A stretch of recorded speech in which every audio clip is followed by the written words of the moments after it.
पंतप्रधान नरेंद्र मोदी यांनी नागरिक देवो भव यावर भर देत प्रशासनाच्या केंद्रस्थानी नागरिकांना ठेवण्याची सूचना प्रशिक्षणार्थी सनदी अधिकाऱ्यांना दिली आहे।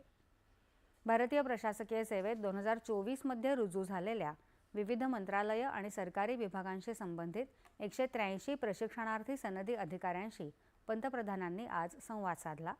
त्यावेळी त्यांनी नागरिक देवो भव हा मंत्र दिला। 2047 पर्यंत विकसित भारत साकारण्याच्या प्रवासाचं नेतृत्व करण्याचं आवाहन मोदी यांनी या युवा अधिकाऱ्यांना केलं। नेमक्या उद्देशाची जाणीव, नवोन्मेष आणि नागरिक केंद्री प्रशासनासह राष्ट्रबांधणीसाठी स्वतःला वाहून घेण्याचं आवाहन पंतप्रधानांनी युवा अधिकाऱ्यांना केलं।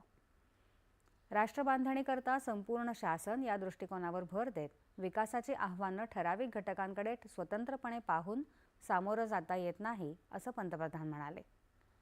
अर्थपूर्ण आणि दूरगामी परिणामांसाठी विविध विभागांमध्ये समन्वयाची गरज त्यांनी अधोरेखित केली। विकसित भारत 2047च्या संकल्पनेचा पुनरुच्चार करत पंतप्रधानांनी आगामी दशकांमध्ये प्रत्येक धोरण आणि प्रशासकीय निर्णय या संकल्पनेतल्या भारताच्या निर्मितीसह हातभार लावणारा असला पाहिजे, असं सांगितलं।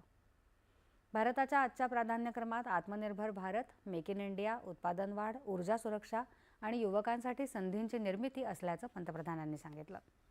राष्ट्रबांधणीतली महिलांची वाढती भूमिका त्यांनी मांडली आणि सनदी अधिकाऱ्यांच्या या तुकडीत 40% अधिक महिला असल्याकडे त्यांनी लक्ष वेधलं।